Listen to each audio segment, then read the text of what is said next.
El día de hoy te enseñaré a calcular este interesantísimo límite sin utilizar la regla del L'Hopital. Para ello haremos uso de estos dos importantes límites. Si reemplazamos simplemente la x sería coseno de a por 0. Entonces sería coseno de 0 que es igual a 1 y logaritmo natural de 1 es 0.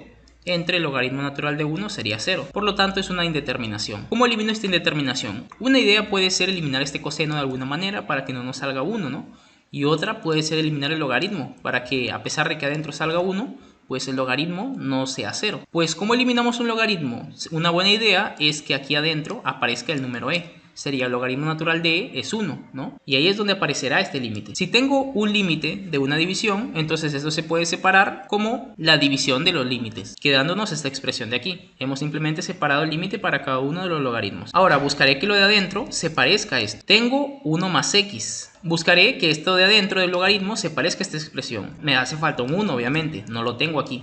Entonces, ¿qué hago? Le agrego un 1 simplemente. Pero claro, si yo le agrego un 1, tengo que restárselo también para que no se altere la expresión. Haremos esto para ambos logaritmos. Bueno, ya tendría algo parecido, ¿no? Tengo 1 y ¿quién sería mi x? Mi x sería como esta expresión, ¿verdad? Recuerden que no necesariamente tiene que ser x.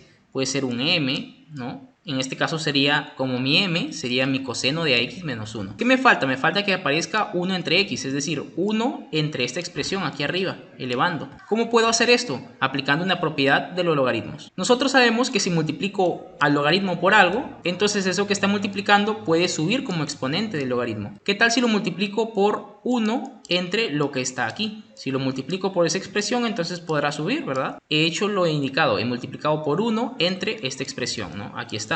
Y 1 entre esta expresión. Pero claro, si yo multiplico por algo, la expresión se altera. ¿Qué tengo que hacer entonces? Multiplicar arriba por lo mismo, ¿verdad? ¿Para qué? Para que se anulen, ya que prácticamente serían 1. Ahora sí podría aplicar la propiedad de los logaritmos, y es que esto que está multiplicando voy a subirlo como exponente. Esto igual sube como exponente. Y aquí ya hice lo indicado. La expresión que estaba abajo subió como exponente y subió como exponente. Y me queda simplemente eso. Recuerden que todas estas multiplicaciones las hemos hecho dentro del límite. Y este límite puede separarse como el límite de esta expresión multiplicado por el límite de la otra expresión. Recuerden, el límite de un producto es el producto de los límites. El límite de esta expresión multiplicado por el límite de esta expresión. Pero además debemos recordar que si aplicamos límite a un logaritmo es lo mismo que el logaritmo del límite. Es decir, que el límite puede entrar y el logaritmo puede quedarse afuera, ¿no? Igualmente acá, límite de un logaritmo es el logaritmo del límite.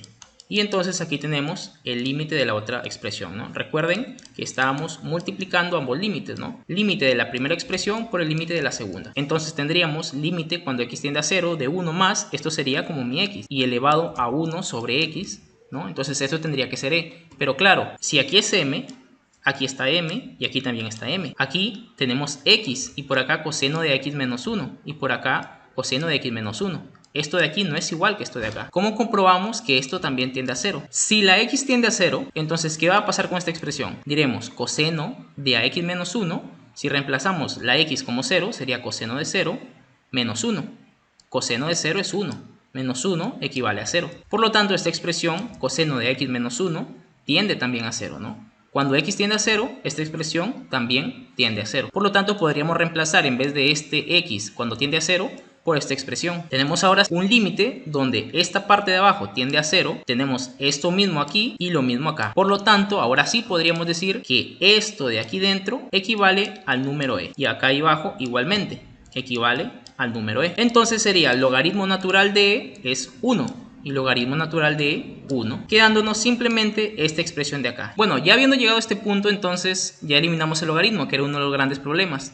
Bastaría con reemplazar, pues veamos, sería coseno de ax, coseno de 0, que vale 1 menos 1, nos sale 0, entre coseno de 0, que vale 1 menos 1, 0. Seguimos con indeterminación. Pero este límite ya es un poco más sencillo de calcular que el anterior. Claro, aplicando L'Hopital saldría muy rápido. Pero si ya empezamos en aplicar L'Hopital, seguiremos en aplicar L'Hopital. ¿Qué haremos con esta expresión? Y aquí es donde va a aparecer el siguiente límite. El famoso seno de x entre x. ¿Cómo convertimos esta expresión a senos? Pues lo que haremos es multiplicar por la conjugada, ¿verdad? Es un truco bastante conocido. ¿Qué es la conjugada? Lo mismo, pero si aquí es menos, aquí le ponemos más. Si aquí es menos, le ponemos más. Y si se dan cuenta, si multipliqué por la conjugada, tengo que dividir también por la conjugada para que no se altere, ¿no? Para que esta expresión sea 1. Y aquí igual, si multipliqué por la conjugada, tengo que dividir entre la conjugada. Debemos recordar además que esto lo estamos haciendo dentro del límite. Además, aquí arriba tendríamos una diferencia de cuadrados, ¿no? La diferencia por la suma. La diferencia multiplicado por la suma.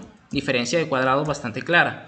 Por lo tanto, nos quedaría esto de aquí. Límite cuando x tiende a 0 de el primero al cuadrado menos el segundo al cuadrado. El primero al cuadrado siendo coseno al cuadrado de ax menos el segundo al cuadrado, que sería 1 al cuadrado, o sea 1. Y todo esto dividido sobre coseno de x más 1. Abajo haremos lo propio. Sería coseno al cuadrado de bx menos 1 y dividido entre coseno de bx más 1. Recordemos que el límite de esta división y de esta puede separarse, ¿no? Como el límite del de arriba entre el límite del de abajo y abajo lo propio. Ahora, estos límites de acá abajo son bastante fáciles de calcular, ¿no? Aquí abajo podríamos simplemente reemplazar. Coseno de ax, coseno de a por 0 sería coseno de 0, que nos sale 1, más 1 nos saldría 2. Entonces este límite de acá abajo equivale a 2. Y en el otro denominador se puede hacer lo mismo, ¿no? Sería coseno de b por 0. Sería coseno de 0, que equivale a 1, más 1 nos resulta 2 también. Y estos dos valores, como son iguales, se pueden simplificar, ¿verdad? Quedándonos únicamente la división de ambos numeradores de cada fracción. También tenemos que recordar esta identidad trigonométrica. Seno al cuadrado más coseno al cuadrado equivale a 1. Entonces, ¿qué tal si despejamos esta expresión de aquí? Coseno al cuadrado menos 1 equivale a menos seno al cuadrado. Entonces podemos decir que esta expresión equivale a límite cuando x tiende a 0 de menos seno al cuadrado de ¿quién sería nuestro alfa? Nuestro alfa sería ax y abajo sería lo mismo. Ahora, estos negativos pueden salir fuera del signo, ¿no? Ya que son menos unos, menos 1 y se pueden simplificar al final. Para darle esta forma a esto, tendría que estar dividido entre lo que está acá, ¿verdad? Entonces, ¿qué tal si lo divido entre eso? Y nos queda una expresión así. Si se dan cuenta, dividí entre esto de aquí. Pero claro, para que no se altere tengo que multiplicar por lo mismo. Y aquí igual, dividí entre lo que está aquí y multipliqué por lo mismo. Pero ya se deben de haber dado cuenta de un detalle, ¿no? Y es que está elevado al cuadrado. ¿Por qué está elevado al cuadrado el término si la idea era dividir simplemente entre x? Bueno, en este caso entre ax, ¿no? Pues porque si se dan cuenta, aquí los senos están al cuadrado. Y la propiedad que nos dice que tiene que estar elevado a la 1 el seno. Eso significa que tengo que dividir entre ax al cuadrado, pues si aplicamos aquí teoría de exponentes, el cuadrado como estaba elevando a ambos, puede salir afuera y elevar a toda la expresión, y acá abajo igual. Entonces podemos separar esto como el límite de cada una de estas expresiones, ya que se está multiplicando. Ya habiendo separado los límites, entonces podemos aplicar una propiedad de límites. Recordemos que el límite puede entrar aquí, ¿no? Y quedar el límite elevado al cuadrado. Y aquí es donde ya aparecería el límite notable, ¿verdad? Y aquí en la parte derecha podemos distribuir este exponente, quedándonos a al cuadrado por x al cuadrado y abajo lo mismo, b al cuadrado por x al cuadrado. Aquí pareciera que ya tendríamos este límite, ¿no? Límite cuando x tiende a 0 de seno de ax entre x. Bueno, aquí tendría que estar ax, ¿no? Pero nosotros sabemos que si x tiende a 0, ax ¿a qué va a tender? Ax también va a tender a 0, ¿no? En vez de poner aquí x, podríamos decir fácilmente ax tiende a 0. Y aquí lo mismo, si x tiende a 0, entonces bx también tiende a 0. Por lo tanto, esta expresión de aquí va a valer 1. Y esta expresión de acá abajo también va a valer 1. Quedándonos 1 al cuadrado, 1. Entre 1 al cuadrado, 1. 1 entre 1 nos queda 1. Y nos quedaríamos simplemente con esto. Ahora, tengo aquí una división de límites. Así como podemos separarlos, en este caso vamos a juntar estas dos expresiones, quedándonos un único límite. Aquí es bastante obvio lo que va a suceder. Este x al cuadrado se va a anular tanto arriba como abajo. Y nos va a quedar entonces límite cuando x tiende a 0 de a al cuadrado entre b al cuadrado. Y no hay donde reemplazar la x.